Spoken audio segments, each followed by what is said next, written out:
반갑습니다. 타임 레버리지.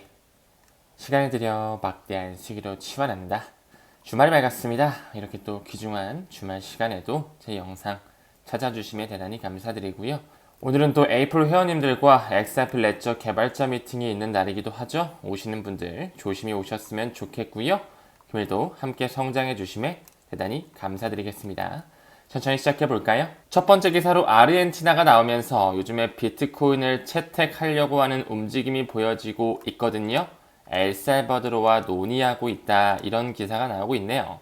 사실 엘살바도르 같은 경우는 2021년서부터 비트코인을 법정 화폐로 채택을 하면서 그 당시에는 시민들이 굉장히 좀 반신반의하고 이거 뭔가 불안한데, 이런 느낌이 좀 있었지만 결국에는 국가 부채도 많이 해결을 하고 점점 급부상하는 나라가 되었죠. 최근 비트코인 10만 달러를 넘어가면서 천장이 뚫린 비트코인이 연출되다 보니까 친가상화폐 국가들, 엘살바도르라든지 부탄과 같은, 이제 아르헨티나도 들어갈 것 같은데요. 그 비트코인의 가격 흐름으로써 조금씩 국가의 재정 상황을 좋아지게 하고 있습니다. 참고로 이 부탄 같은 경우는 과거서부터 비트코인을 사들인 것뿐만 아니라 5,000달러 시절부터 채굴까지 해왔던 굉장히 비트코인 친화적인 국가이죠.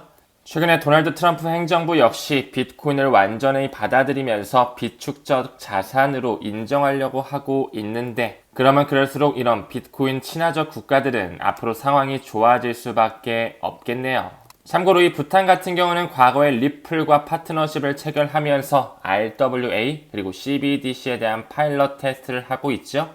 이미 부탄뿐만 아니라 몬테네그로, 러시아, 일본, 조지아 국립은행, 홍콩 등등 많은 국가 단위와 리플사가 유착관계를 가져가면서 CBDC 플랫폼 계속 확장되는 국면이 보여지고 있습니다. 아무쪼록 이제 슬슬 이 아르헨티나 국가에서도 비트코인의 채택을 눈여겨보고 있다는 것, 그 부분의 일환으로 굉장히 최근 기사죠. 아르헨티나가 비트코인과 이더리움, 현물 ETF 거래를 완전히 승인하면서 점점 친암호화폐 국가로 부상할 준비를 하고 있습니다. 또한 우크라이나 역시 내년 초를 기준으로 해서 암호화폐 합법화를 계획하고 있다고 하네요. 과연 이런 나라들만 암호화폐를 받아들일까요?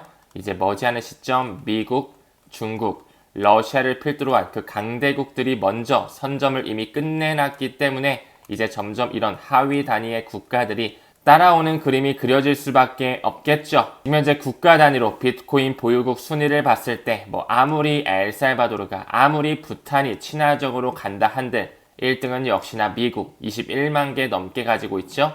그 밑단에는 중국 약 19만 개 정도 가지고 있고요. 밑으로 영국, 부탄, 독일 쭉쭉쭉 내려갑니다. 엘살바도르 같은 경우는 비트코인을 하루에 한 개씩 국가 단위로 매입한다라고 말씀드렸죠. 실제 약 5,700개 정도를 모았다고 하네요. 역시나 미국과 중국의 숫자를 따라가기에는 아직까지는 턱없이 부족하다.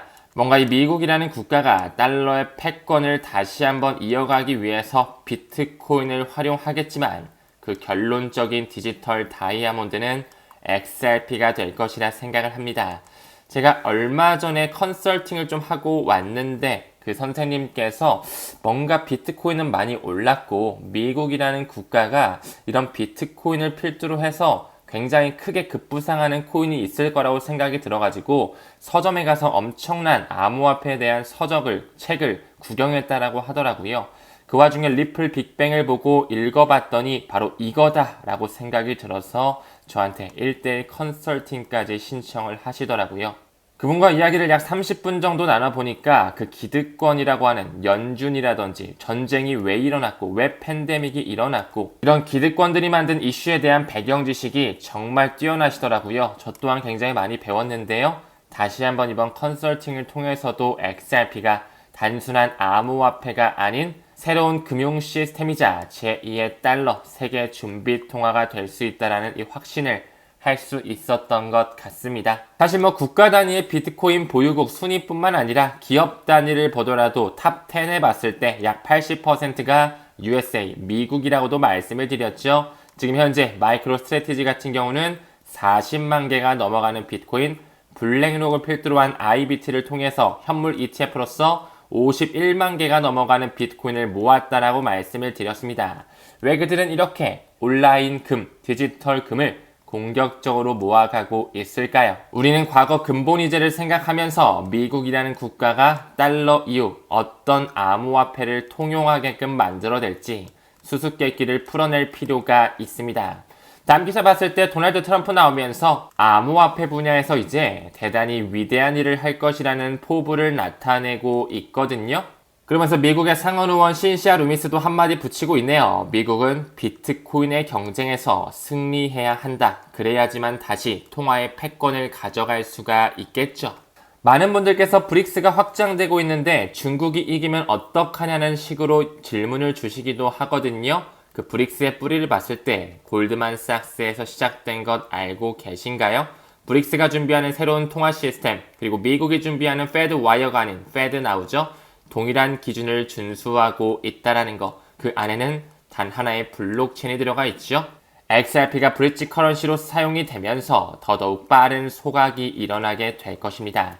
지금 현재 미국 같은 경우 GDP 대비해서 국가 부채가 굉장히 심한 모습을 보여주고 있는데요. 도널드 트럼프가 어떤 수단으로서 위대한 일을 할까요? 국가 부채를 완전히 리셋시킬 수가 있을까요? 그 해답은 지금 우리가 투자하는 코인과 직접적으로 연결돼 있을 것이다. 저는 합리적 추측을 드리고 싶습니다. 다음 기사 봤을 때 그레이스켈의 전 CEO가 나오고 있네요. 마이클 소네이샤인이죠. 지금 현재 시크릿타이즈 COO 최고 운영 책임자로 또 합류가 됐다라는 소식이 들려지고 있습니다. 그레이스켈이라든지 시크릿타이즈라든지 그 이외에 미국을 필두로 한 금권이라든지 스위프트, 재무부, 연준, 리플까지도 그 고위급 인사들이 꾸준하게 자리 바꿈을 하고 있다라고 말씀을 드렸죠. 왜 리플의 전 고문이었던 마이클 바가 지금 현재 연준의 부의장으로 가 있을까요? 왜 버락 오바마 대통령의 재무장관 로사리오스가 지금 현재 리플에 합류해 있을까요? 또한 전 UBS의 고위급 임원이었던 잭 맥도날드 역시 지금 현재 리플사의 스테이블코인 이사장직을 맡고 있죠. 왜 미국에서 가장 오래된 은행 BNI 멜론의 임원 출신이 리플로 이직을 할까요? 그들끼리의 자리 바꿈을 하면서 시나리오가 계속 연출된다라는 거. 이 시크릿타이즈 같은 경우는 블랙록이 이끌고 있는 RWA의 토대를 제공하고 있죠. 그들은 BNI 멜론의 커스터디를 맡기면서 이더리움 위에 리얼월드 에셋 토크나 시장을 준비하고 있다라는 거. 이 시크릿타이즈가 만들어진 초창기에 리플사가 직접적으로 코인베이스와 함께 큰 자금을 쏴댔다고도 말씀을 드렸죠. 이미 시크릿타이즈와 리플은 파트너십 관계에 있습니다. 아무쪼록 현재 이더리움이 아직 올타임 하이를 찍어주지 못하고 있습니다. 올라갈 듯 말 듯 하고 있는데요. 이 블랙록이 이끌고 있는 비들 펀드가 이더리움 계열이라는 것을 보게 된다면 이미 이더리움 역시 이더리움 기업연합과 컨센시스를 통해서 그 유대계 자본의 채택, 그들의 채택은 이미 완료된 플랫폼이라고 말씀을 드렸습니다. 다음 기사 봤을 때 미국의 자산운용사죠. 반예크에서 이런 얘기를 하네요. 이더리움의 현물 ETF에 스테이킹 상품이 지원되게 되면, 편입되게 되면 이 마이크로소프트도 관심을 갖지 않을까? 최근에 마이크로소프트 주주총회에서 비트코인의 투자에 대한 안건을 기각시켰죠. 하지만 2015년이 됐을 때는 미국의 회계 지침이죠. FASB를 통해 비트코인에 대한 가격, 시장가를 반영할 수 있도록 지침이 바뀌기 때문에 기관의 채택이 들어올 수밖에 없을 것입니다. 이더리움의 폭발적 상승 역시 스테이킹의 편입과 옵션 거래 승인, 우리가 지금 기다리고 있는 타임라인이죠. 또한 머지않은 시점 미국에서 완전히 받아들이게 될 21세기 금융혁신 법안 FIT 21 법안이 통과된다면 암호화폐 큰 파급력이 나타내질 것이라고 생각이 되고 있습니다. 그 부분의 일환으로 최근에 마이크로소프트가 비트코인 투자를 기각했지만 그 재무 책임자가 뭐라 그러죠? 암호화폐 준비금 관련 평가는 계속해서 진행할 예정이야. 즉 시간 끌기를 하고 있다라는 힌트로 받아들일 수 있어야 되겠죠. 이 마이크로소프트 주주들이 비트코인 투자는 최근에 반대했음에도 불구하고 또 다른 암호화폐에 대한 잠재력에 관심을 시사한 것으로 해석할 수 있다. 비트코인 또한 반드시 마이크로소프트, 아마존 이런 빅테크, 핀테크 기업들이 채택을 하면서 더 큰 가치 저장 수단으로의 인정성 나올 것이라 생각을 하고 있습니다. 그렇기 때문에 많은 나스닥의 상장 기업들이 비트코인 채택, 투자로 향할 수밖에 없다라는 이 기사를 우리는 조금 더 의미심장하게 받아들일 필요가 있겠죠? 그 이외에도 부탄이라든지 아르헨티나, 엘살바도르가 지금까지 채택해왔다면 이제 완전히 도널드 트럼프 행정부에서 미국에서 전략적 비축 자산으로 비트코인을 채택하는 그 시기 머지 않았다라고 생각을 하고요. 그때가 되면 정말 16년도, 17년도의 그 엄청난 불장 사이클이 다시 한번 재현될 것이라고 생각을 합니다. 사실 그 마이크로소프트의 회장이죠. 빌 게이츠를 필두로 한 자선단체 빌 앤 멜린다 게이츠 그 전 부인과 함께 이루고 있는데 그들은 과거부터 리플과 코일에 직접적으로 투자를 하면서 이 모잘루프 재단을 통해 2030년 비전을 제공하고 있다라는 거. 여기 밑에 모잘루프 재단이 리플의 펀더멘탈을 자리하고 있죠. 왜 마이크로소프트의 회장 빌 앤 멜린다 게이츠가 과거서부터 리플에 직접적으로 투자를 단행했는지 이미 정답지는 나와져 있습니다. 모잘루프의 공식 홈페이지에 들어가더라도 여기 폼페라든지 리플 보이고요. 코일, 지금 현재는 문을 닫았지만 인터레저 재단으로서 리플의 전 CTO 스테판 토마스라든지 리플의 회장 크리스 라슨이 인터레저 재단을 이끌고 있고 그 프로토콜의 뿌리는 리플사에서 나왔다고 말씀을 드렸죠. 왜 빌 앤 멜린다 게이츠와 구글의 이런 자금들, 록펠러의 자금까지 모잘루프로 들어오면서 리플의 기술을 통해 금융 포용성 시기를 준비하고 있는지 제가 항상 내년을 기준으로 그리고 더 나아가 2030년까지 리플 최소 1, 2만 개 정도는 그냥 묻어두자라고 말씀을 드렸죠.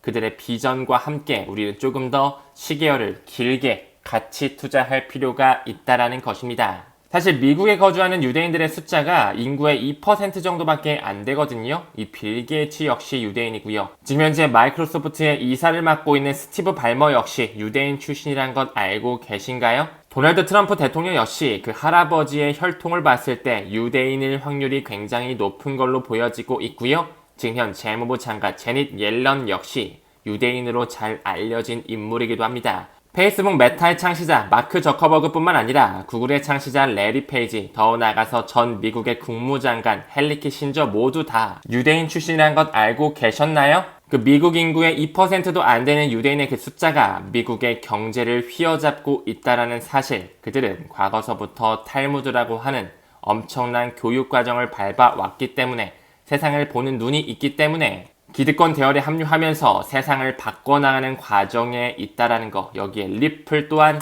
그들의 어깨, 그들의 대열에 함께 나란히 하고 있다라는 것을 반드시 아실 필요가 있습니다. 다음 기사 봤을 때 푸날리티가 나오고 있거든요. 분산 원장 기술이 어떻게 하면 미래 금융에 조금 혁신을 가져갈 수 있는지에 대해 연구하는 회사이자 유틸리티 코인에 대한 발행량을 조절하는 회사이기도 하죠.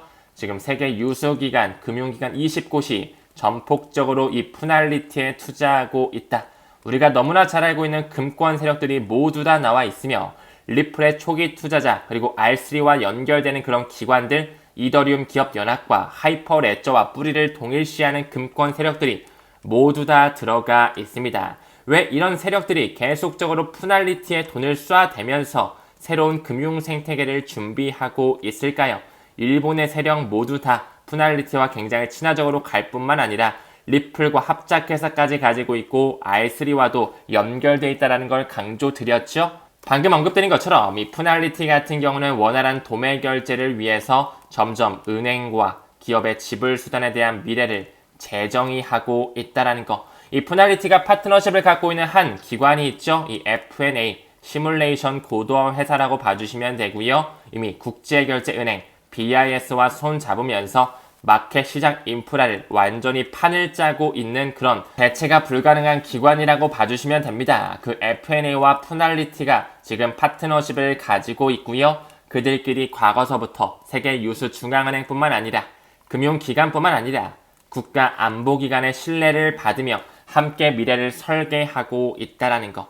페이먼트 캐나다, 미국의 재무부, 국방부가 들어 있음에도 불구하고 리플을 SEC 소송으로 지금까지 눌러왔었죠. 푸날리티와 F&A 손잡고 있다라 말씀드렸고 리플의 초기 투자자이기도 합니다. CME 그룹이 들어와 있네요. 왜 리플이 여기에 등장이 되어 있는지 우리는 의미심장하게 볼 필요가 있다라는 것이겠죠. 이미 F&A 공식 문서를 보더라도 지금 이렇게 복잡한 금융 시스템을 리플사의 인터레저 프로토콜과 분산 원장 기술을 통해 리플 네트워크 ISO 2002로 전 세계 외환 결제, 국경 간 결제를 송두리째 바꿀 수 있다는 비전을 제시하고 있습니다.